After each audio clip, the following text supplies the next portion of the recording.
우리에게 주시는 하나님의 말씀은 갈라디아서 4장 8절에서 11절까지의 말씀, 다 같이 우리 한 목소리로 합독하겠습니다.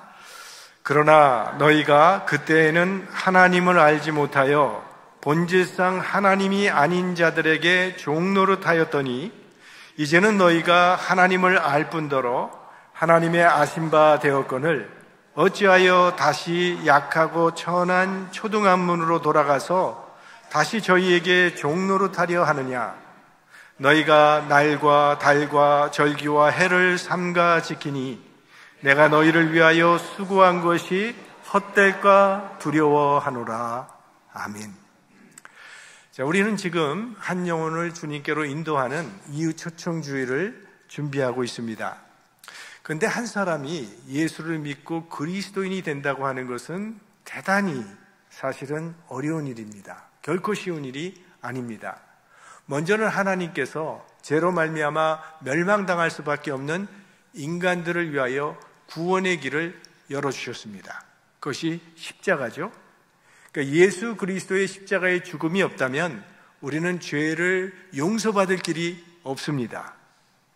그러니까 우리가 죄사함 받고 하나님의 자녀가 되었다고 하는 것은 예수 그리스도께서 십자가에서 자신의 생명을 내어주시고 그 생명의 값으로 우리를 구원해 주셨다는 거죠.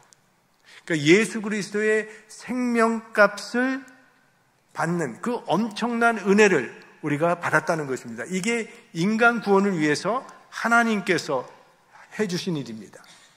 그런가 하면 또 우리 인간들이 구원을 받기 위해서 해야 할 일이 있죠. 예수님께서 우리를 위하여 십자가에 돌아가셨다고 할지라도 내가 그 예수님을 구세주로 영접하지 않는 한 아무 소용이 없다는 것입니다. 그러니까 저 예수 그리스도의 십자가는 나를 위한 사건이라고 믿어야 한다는 것이죠.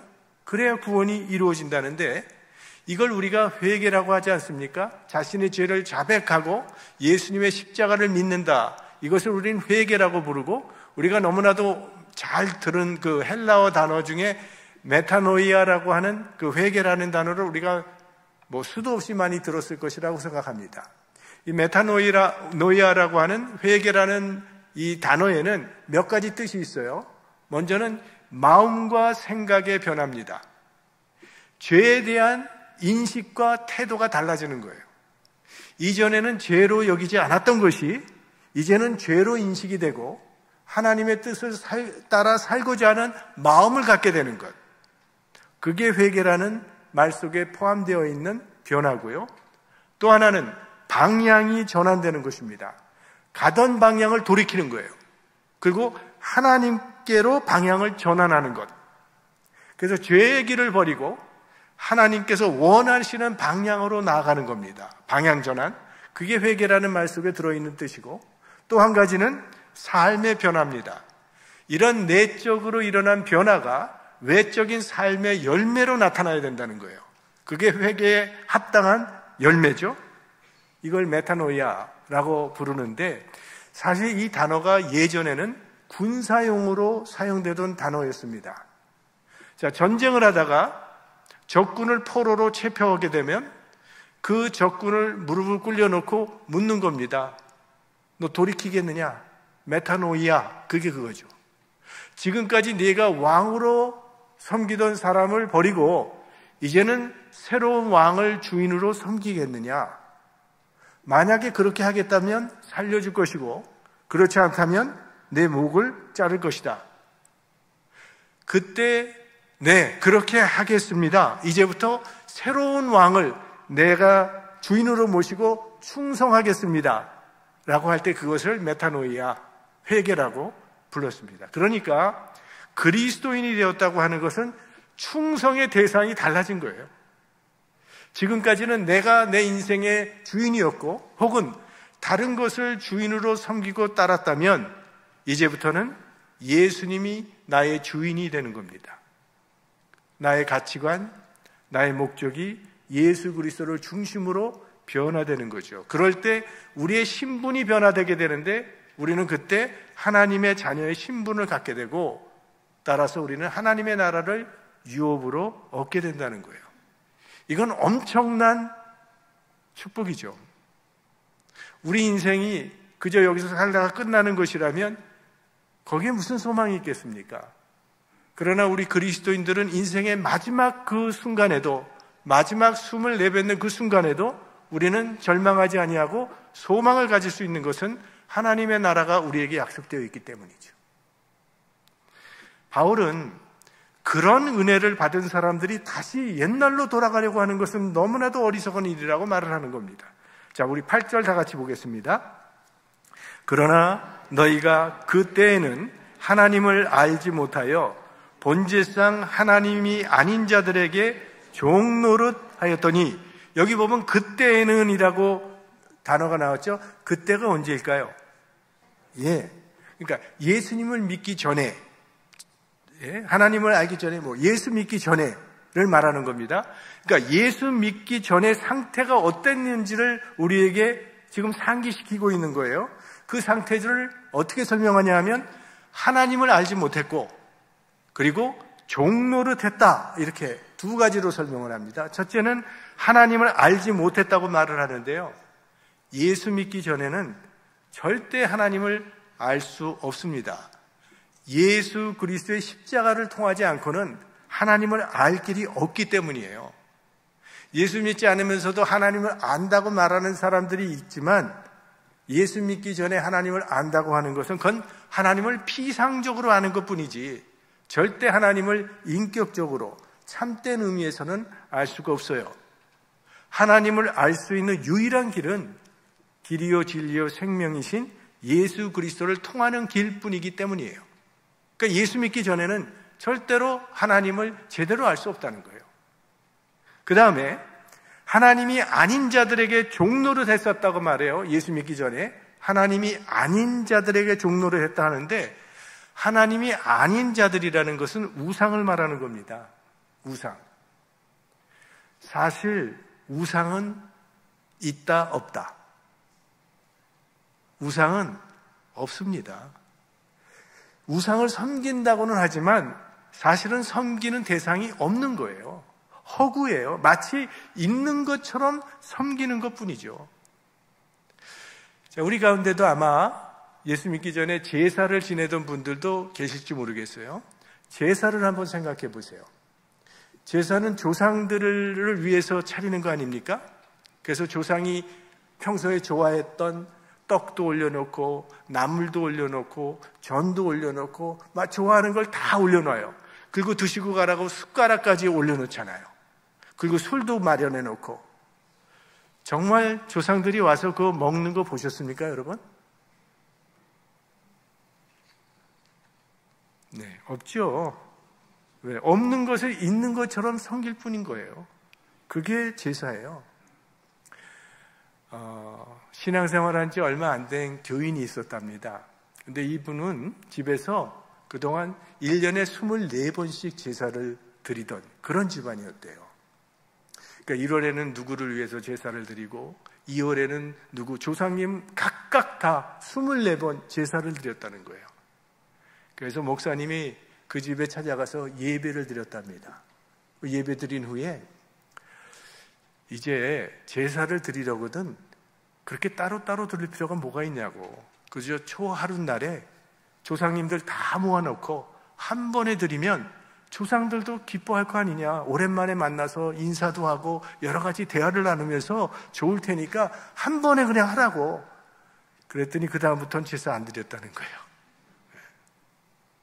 우리 요즘 전도할 때, 지난주에 우리 이임훈 목사님이 얘기했지만 요즘 전도할 때는 그렇게 한다 그랬죠. 예수님 믿고 구원받으세요. 예수님 믿고 천국 가세요. 이렇게 전도하면 된다 그랬어요. 사실 맞잖아요. 그런데 우리 한국 교회사 초창기에는요, 그런 것보다 다른 방법이 있었습니다. 그때는 우상을 많이 섬기던 그런 시절이었거든요. 그래서 어떤 방법을 썼냐 하면, 여러 귀신 섬기느라 고생하지 마시고 예수 귀신만 섬기십시오. 이렇게 얘기했다는 거예요.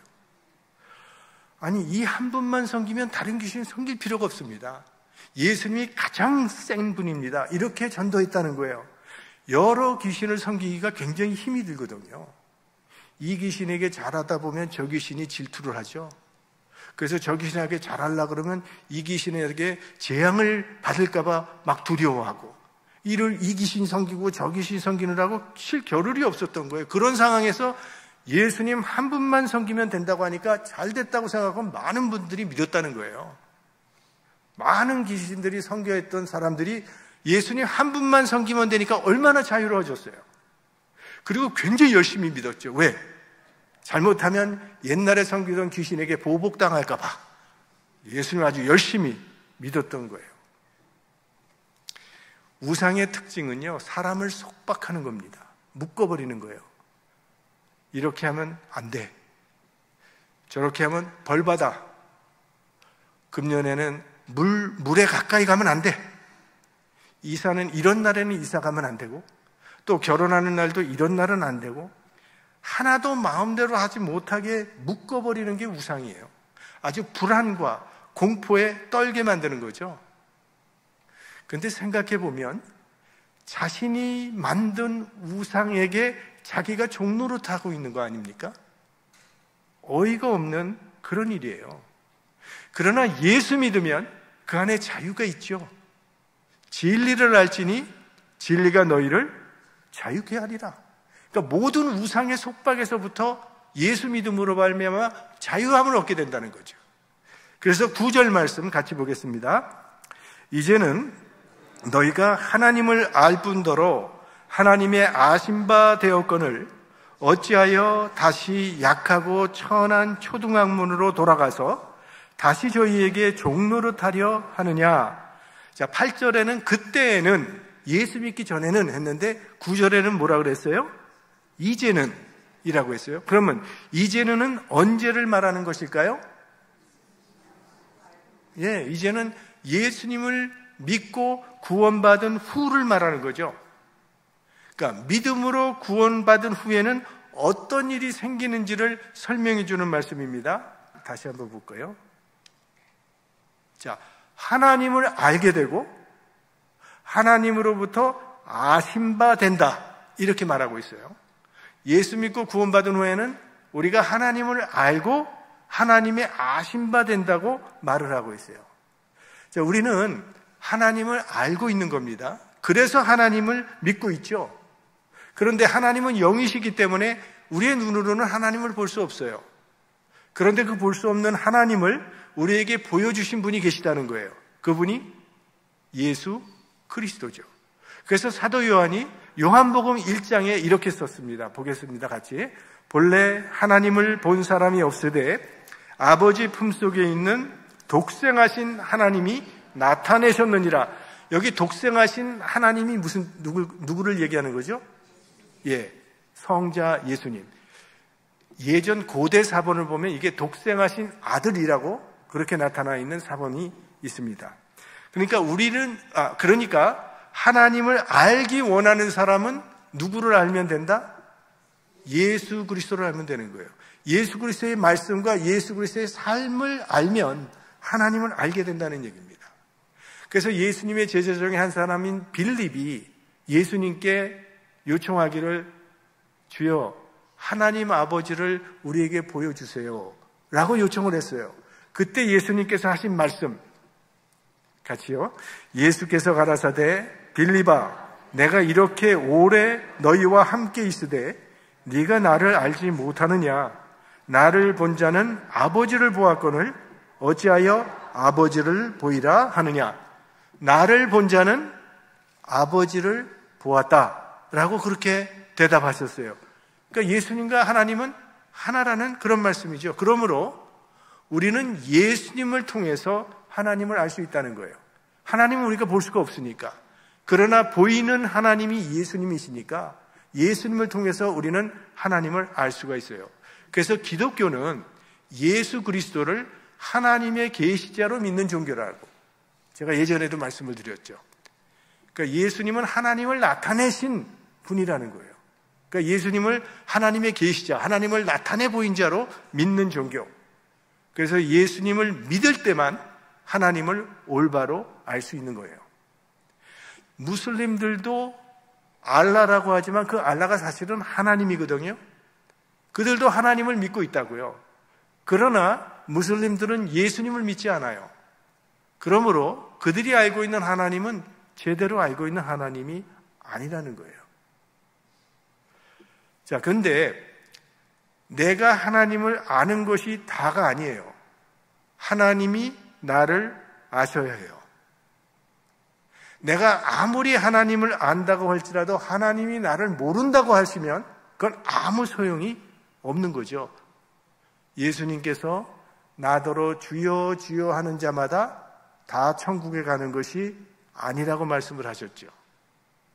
내가 하나님을 아는 것만으로는 부족하고 하나님께서 내가 너를 안다라고 인정을 해 주셔야 한다는 거예요. 자, 그렇다면 하나님께서 안다고 인정해 주시는 그 자격 조건이 무엇일까요? 지금 갈라디아서에서 바울 선생이 얘기하는 것은 하나님이 우리를 인정하는 자격 조건은 예수님을 믿는 믿음이라는 거예요. 그래서 이 믿음이 중요한 거죠. 지금 갈라디아서는 계속 그거를 강조하고 있거든요. 자, 그래서 다시 한번 9절 말씀을 보면 같이 봅니다. 이제는 너희가 하나님을 알 뿐더러 하나님의 아신 바 되었거늘 어찌하여 다시 약하고 천한 초등학문으로 돌아가서 다시 저희에게 종노릇하려 하느냐.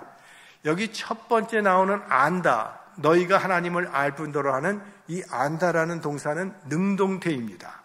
내가 하나님을 알았다는 능동태 동사로 되어 있고요. 두 번째 나오는 하나님의 아신 바 되었다고 하는 이 아신 바 동사는 수동태입니다. 그러니까 하나님으로부터 알려졌다라는 그런 말인데요. 이거는 하나님께서 먼저 나를 아셨다는 그런 뜻입니다. 그러니까 내가 하나님을 알기 전에 하나님이 먼저 나를 아셨다는 그런 뜻이에요. 이걸 다시 말하면 하나님이 나를 아심이 내가 하나님을 아는 원인이 되었다는 그런 말씀이에요. 자, 갓난아기가 태어나서 시간이 조금 가면 그 아이가 엄마, 아빠를 알아보기 시작합니다. 그러면 엄마, 아빠는 굉장히 기뻐하거든요. 애가 나를 알아봤다고 굉장히 기뻐하는데 사실은 아이가 엄마, 아빠를 알아보기 훨씬 전에 엄마, 아빠가 먼저 아이를 알았던 거죠. 우리가 하나님을 안다는 것도 마찬가지입니다. 하나님이 먼저 우리를 아셨고 먼저 우리를 택하셨고 우리에게 믿게 하셨고 구원해 주셨다는 그런 뜻이에요. 하나님이 나를 아신 바 되었다는 그런 뜻이에요. 자, 그런 하나님의 은혜를 받은 사람이 어찌 다시 초등학문으로 돌아가려 하느냐 이렇게 말을 하는데 특별히 여기서 오늘 본문에 보면 약하고 천한 초등학문 이렇게 바울 선생께서 지명을 했는데요. 여기서 약하고 천한 초등학문은 무엇을 말하는 것일까요? 네? 자신 있게 얘기하세요. 예, 율법입니다. 예, 약하고 천한 초등학문은 율법을 말하는 거예요. 그동안 계속 사실 율법이 너무 많이 나왔는데 이문 목사님은 네 번째 사지선다형 그게 답이라 그랬는데 갈라디아서는 율법하면 그게 거의 답이에요. 자, 여기서 약하고 천한 먼저 약하다는 것은 무슨 뜻인가 하면 능력이 없다는 거예요. 구체적으로 무슨 능력이 없다는 건가 하면 구원할 능력이 없다는 거예요. 율법은 우리의 죄를 밝혀줍니다. 그리고 죄를 지적해줍니다. 그러나 죄에서 우리를 구원할 능력은 없습니다. 부모가 자녀를 보고 야, 넌 왜 그렇게 공부를 안 하니? 나중에 넌 뭐가 되려고 그러니? 왜 맨날 이 모양이니? 자꾸 지적한들 무슨 소용이 있습니까? 아무 소용이 없어요. 더 무력하게 만들 뿐이에요. 포기하고 싶은 마음만 들게 할 뿐이에요. 그게 율법이라는 거예요. 율법은 참 부정적이에요. 계속 우리의 잘못을 지적하거든요. 너 이거 잘못했지. 이것도 잘못한 거야. 그리고 죄의 싹은 사망이라고 선언을 해요. 그렇게 계속 우리를 정죄는 하는데 구원할 능력은 없어요. 구원해 주진 않아요. 그래서 바울은 율법을 약하다라고 말하는 거죠. 그 다음에 율법을 또 뭐라고 얘기하냐면 천한 율법이라고 말을 합니다. 이걸 직역하면 거짓골이라는 거예요. 천하다, 거짓골. 아주 몹시 초라하고 불쌍하다라는 그런 의미입니다. 사실 이 율법이라는 거, 유대인들이 그렇게 율법을 가진 자로서 자부심을 가졌는데 이게 율법이 대단한 것 같지만요, 이루어 놓은 것이 하나도 없는 거예요.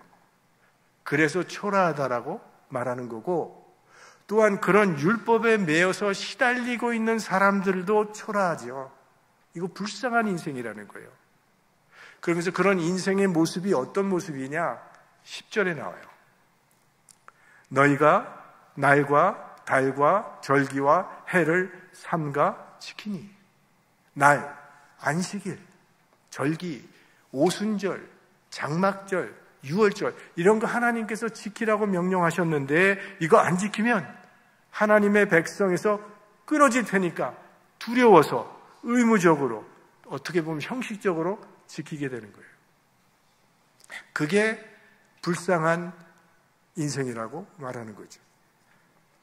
예를 들면 하나님께서 안식일을 우리에게 주신 그 의미는 일주일에 하루 정도는 몸과 마음을 쉬면서 하나님과의 관계를 새롭게 하라는 그런 의미에서 우리에게 안식일을 허락해 주셨습니다. 그런데 우리 예전에 기억하는 바에 의하면 안식일에는 음식도 사 먹으면 안 되고 물건도 사서는 안 되고 장사도 해서는 안 되고 이것도 안 되고 저것도 안 되고 하면서, 그러니까 자꾸 그런 것들 신경 쓰다 보니까 그날에 묶이게 되어버리는 거죠. 내용은 없어지고 형식과 의무만 남게 된다는 거예요. 이런 거는 하나님이 원하시는 것이 아니었다는 거죠. 신앙생활이라고 하는 것은 기쁨과 감사함으로 하는 것이지 율법주의에 빠지는 것은 하나님의 뜻이 아닙니다. 이 율법주의라는 것은요, 생각해보면 이건 인본주의예요. 인본주의. 내 수고, 내 노력, 내 고행을 통해서 하나님의 사랑과 은혜를 획득해 보겠다는 것이 그게 율법주의고, 그게 결국은 인본주의죠. 내가 경건하게 살아서 하나님 앞에 나가겠다는 거예요. 나의 공로로, 내 의로, 내 경건으로 난 하나님께 인정을 받아내겠다고 하는 것. 사도 바울 선생은 이것은 종의 믿음이라고 이야기를 합니다. 감리교의 창시자였던 요한 웨슬리는 그가 회심하고 뜨거운 은혜를 경험한 다음에 이렇게 기록을 했어요. 나는 중생의 체험을 하기 전에도 선교자였으며 예수 믿는 사람이었다. 난 열심히 예수님을 믿었고 온갖 종교적인 일에 몰두했었다. 그러나 그 당시에는 아들의 믿음이 아니요 종의 믿음을 가졌었다.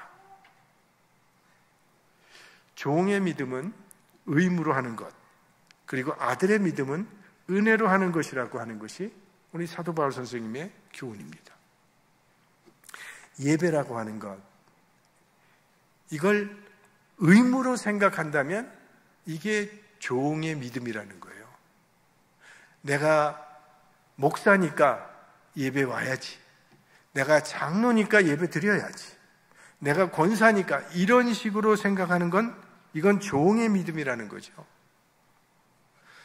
여러분, 결혼 기념일에 남편이 꽃을 사오면서 기념일이라서 어쩔 수 없이 사왔어 하면 아내들 좋아하시겠어요?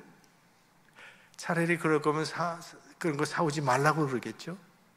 그게 종의 믿음이라는 거죠. 억지로 드리는 예배는 하나님도 원치 않으실 겁니다. 아들의 믿음이란 삭개오를 생각해 보십시오. 삭개오가 예수님을 집으로 영접한 후에, 그리고 예수님을 인격적으로 만난 후에 삭개오는 변화됐어요. 그의 재산의 절반을 구제헌금으로 내놨죠. 가난한 사람을 돕겠다고. 혹시 남의 것을 내가 억지로 갈취한 것이 있다면 4배로 갚겠다고 했습니다. 예수님께서 그렇게 하라고 명하시지 않았어요. 그러나 그는 자원해서 그렇게 했던 거죠. 그게 아들의 믿음이라는 거예요. 자원하는 믿음. 자, 아이가 태어나면 우리 부모들은 아이가 잘 자라기를 기대하게 됩니다. 참 사회에 기여하는 훌륭한 사람으로 성장하기를 기대하지요. 그래서 그 부모의 기대대로 잘 자라나서 부모의 기쁨이 되는 그런 아이도 있습니다. 그런가 하면 마땅히 되어야 할 사람이 되지 못해서 슬픈 인생으로 끝나는 사람들도 있습니다. 부모의 자녀에 대한 기대처럼 하나님도 자녀된 우리들을 향한 기대가 있다는 거예요.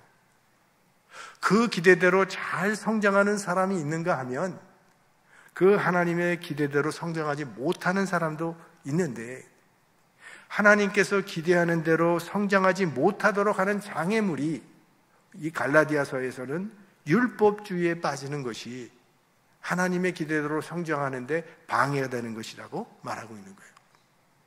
율법의 행위로 하나님 앞에 나가려고 하는 그것, 나의 공로, 나의 의로 하나님으로부터 인정받겠다고 하는 것, 지금 갈라디아 교인들의 신앙이 그렇게 변질되어 버린 것입니다.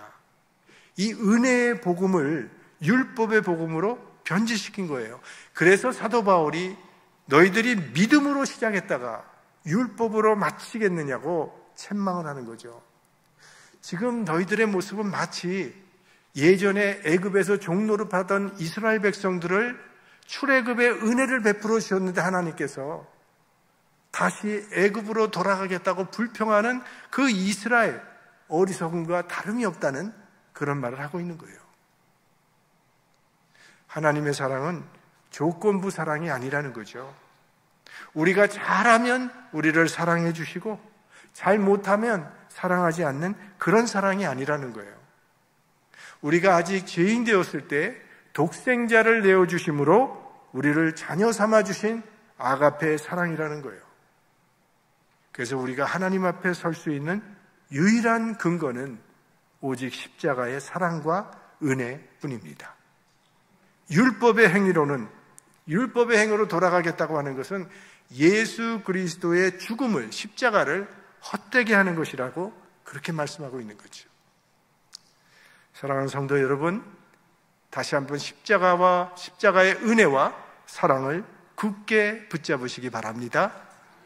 믿음으로 시작된 경주, 끝까지 믿음으로 달려가는 하나님의 자녀들이 되시기를 주의 이름으로 축원합니다.